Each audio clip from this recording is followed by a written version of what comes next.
नमस्कार। आप सभी का सूरतगढ़ महाविद्यालय के बीएससी सेकेंड ईयर की क्लास में हार्दिक स्वागत है। आज हम स्टडी करेंगे differential equation of first order and first degree, ऐसे अवकल समीकरण जिनकी कोटि भी एक हो और घात भी एक हो, उनको किस प्रकार से हल किया जाए इसके बारे में हम चर्चा करेंगे। तो जो व्यापक रूप होता है differential equation of first order and first degree, वो होता है dy by d x is equal to any function of x y upon another function of x y, यानी कि dy by d x is equal to f x y upon g x Y.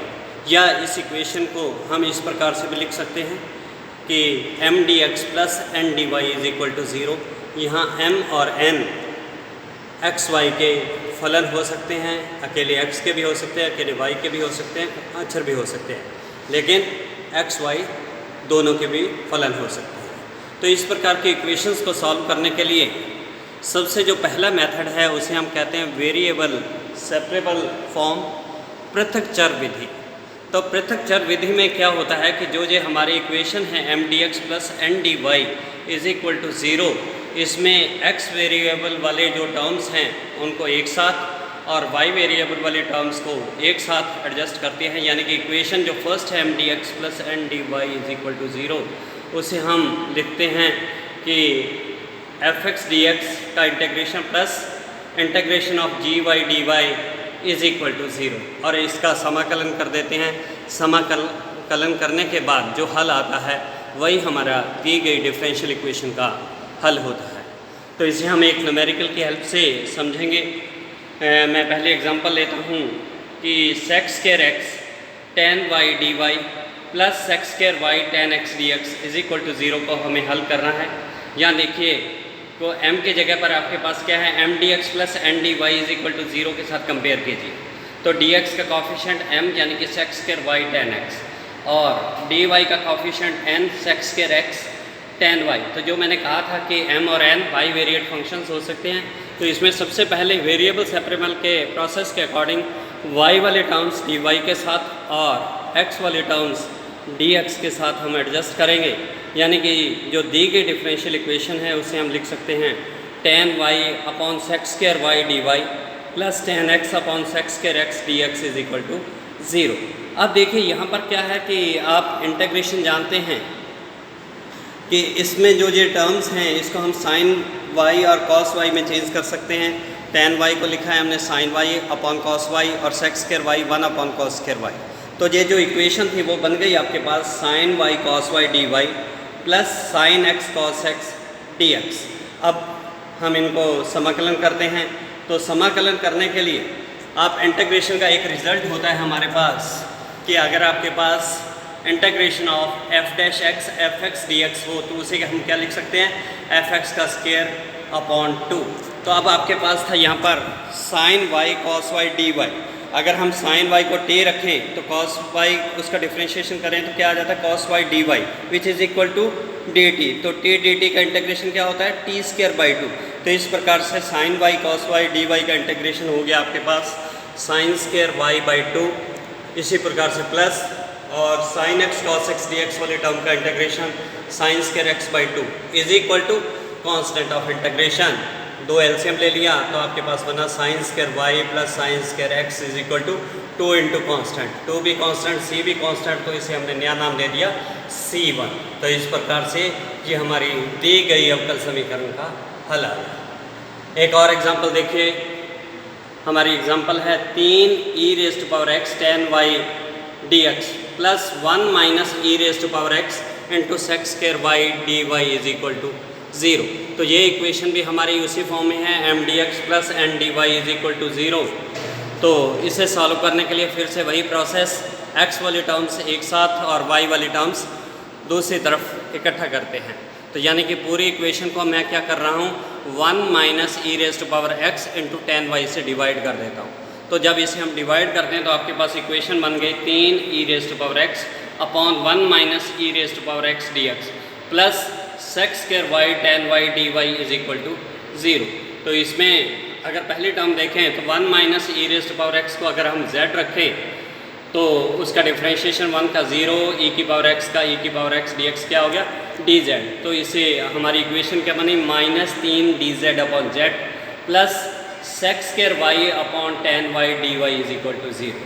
फिर से हमने integration का एक हमारा result है कि अगर हमारे पास होता है integration of f dash x upon F x d x, denominator का अगर डिफ्रेंशिएशन न्यूमरेटर में एग्जिस्ट करता हो तो उसका इंटीग्रेशन हो जाता है लॉग ऑफ एफ एक्स। तो इस प्रकार से अपने पास है डी जेड अपॉन जेड, तो ये क्या बन गया -3 एज इट इज़, उसका integration log of z plus tan y को अगर टी रखूँ मैं तो टेन वाई का differentiation sec square y d y क्या हो जाएगा d t upon t log t किसे माना हमने टेन वाई को, तो इस प्रकार से ये बन गया log of ten y is equal to constant of integration. तो वो मैंने उसे एज्यूम कर लिया लॉग सी, जरूरी नहीं है लॉग सी करना, आप अकेला सी भी रख सकते थे। अब -3 लॉग जेड, तो ये क्या है n लॉग m हो तो उसे अपने लिख सकते हैं लॉग m की पावर n। तो इस प्रकार से इसे मैं लिख सकता हूँ लॉग z की पावर -3। z आपने एज्यूम किया था 1 minus e raise to power x को, तो इस प्रकार से ये बन गया log 1 minus e raise to power x whole power -3 plus log of ten y is equal to log of c log m plus log n क्या बनता है log m into n is equal to log c। तो log से log cancel हो जाएगा, तो ये equation आपके पास बन जाएगी tan y upon 1 minus e raise to power x का whole cube is equal to constant of integration, या इसे आप ये भी लिख सकते हैं tan y is equal to c into 1 minus e raise to power x की पावर 3।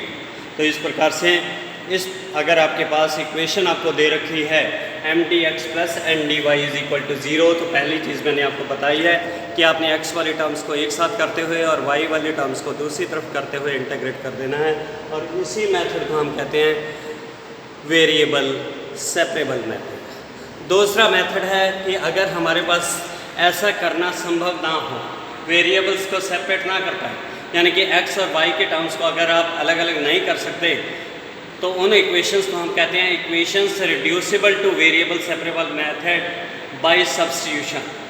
विस्थापन कुछ प्रतिस्थापन करने के बाद हम दी गई इक्वेशन को पृथक चर विधि से सॉल्व करते हैं। जैसे कि मैं एक एग्जांपल लेता हूँ, cos of x plus y d y is equal to d x. अब cos of x plus y को आप अलग अलग नहीं कर सकते, क्योंकि अगर हम ट्रिग्नोमेट्रिक फॉर्मूला भी यूज़ करेंगे तो क्या बनेगा cos x cos y minus sine x sine y. तो x वाली y वाली टर्म्स आप अलग अलग नहीं कर पाते हैं, तो मैं यहाँ पर सब्स्टिट्यूशन करता हूँ कि let x plus y is equal to v, कि यानी कि जिन वैल्यूज़ को आप अलग अलग पृथक नहीं कर सकते उसे सब्स्टिट्यूट कर देते हैं एक नए वेरिएबल। तो मैं यहाँ पर मान रहा हूँ x plus y is equal to v, differentiate करता हूँ दोनों साइड्स को विद रिस्पेक्ट टू x, तो x का डिफ्रेंशिएशन x के सापेक्ष क्या होगा 1 प्लस वाई का d y by d x is equal to v का d v by d x. अब अगर जो अपने को इक्वेशन दे रखी है उसे आप क्या लिख सकते थे cos x plus y d y is equal to d x है, तो उसे आप लिख सकते हैं d y upon d x is equal to 1 upon cos x plus y. तो d y by d x की वैल्यू है आपके पास d v by d x -1, तो वो d y by d x की वैल्यू रख दी मैंने is equal to 1 upon cos x plus y. तो एक्स प्लस वाई वी है, तो ये बन गया 1 अपॉन कॉस वी। तो यहाँ पर d v by d x is equal to क्या बनेगा 1 upon cos v plus 1, cos v को एलसीएम ले लें तो आपके पास बनेगा 1 plus cos v upon cos v. तो फिर से यहाँ पर वेरिएबल्स को सेपरेट करते हैं, इस बार v वाली टर्म्स डी के साथ और x वाली टर्म्स दूसरी साइड में। तो ये बन गया आपके पास cos v upon 1 plus cos v d v is equal to d x. मैं न्यूमरेटर में एक जोड़ता हूँ और एक को सब्ट्रैक्ट कर देता हूँ, तो ये बन जाएगा आपके पास 1 प्लस कॉस वी -1, आपने एक जोड़ा एक सब्ट्रैक्ट किया, whole upon 1 plus cos v as it is d v is equal to d x. तो 1 plus cos v upon 1 plus cos v क्या बन सकता है 1 minus sine as it is 1 upon 1 plus cos v d v is equal to d x. तो ये क्या बन गया 1 as it is 1 plus cos theta का फॉर्मूला क्या होता है 2 कॉस स्क्वायर थीटा बाई 2। तो ये बन गया आपके पास 1 upon 2 cos square v by 2 d v is equal to d x. 1 upon cos square v by 2 को आप क्या लिख सकते हो सेक्स स्क्वायर वी बाई 2। अब इंटीग्रेट करते हैं तो 1 का इंटीग्रेशन v के सापेक्ष क्या हो गया v -1/2 एज इट इज़। आपके पास है 1/cos² v/2, जैसे मैंने कहा कि आप लिख सकते हैं sec² v/2। तो sec² v/2 का integration tan v/2 upon differentiation of v/2 वो क्या आ गया 1/2 इज इक्वल टू dx का integration x plus constant of integration. तो 2 से 2 कैंसल, तो v की वैल्यू जो आपने एज्यूम की थी x प्लस v वो वापस रखते हैं, तो ये बन गया आपके पास x plus y minus tan v means x plus y upon 2 as it is equal to x plus c। x से x कैंसिल हो गया, तो आपके पास बन गया y minus tan x plus y/2 is equal to constant of integration.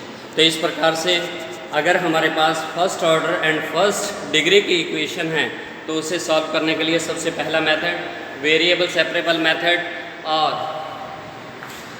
उसे solve करने के लिए पहले x वाले टर्म्स को एक साथ और दूसरा y वाले टर्म्स को दूसरी तरफ करते हुए इंटीग्रेट करते हैं और हमारा रिज़ल्ट आता है। अगर ऐसा करना संभव ना हो तो फिर आप सब्स्टिट्यूशन करते हैं और सब्स्टिट्यूशन करने के बाद वेरिएबल्स को सेपरेट करते हुए रिज़ल्ट कैलकुलेट करते हैं। तो अगला टॉपिक जो होगा हमारा उसमें हम इसी first order first degree equation को होमोजीनियस इक्वेशन वाले मेथड से सॉल्व करें। तो कल तक के लिए खुदा हाफिज़, जय हिंद, जय भारत।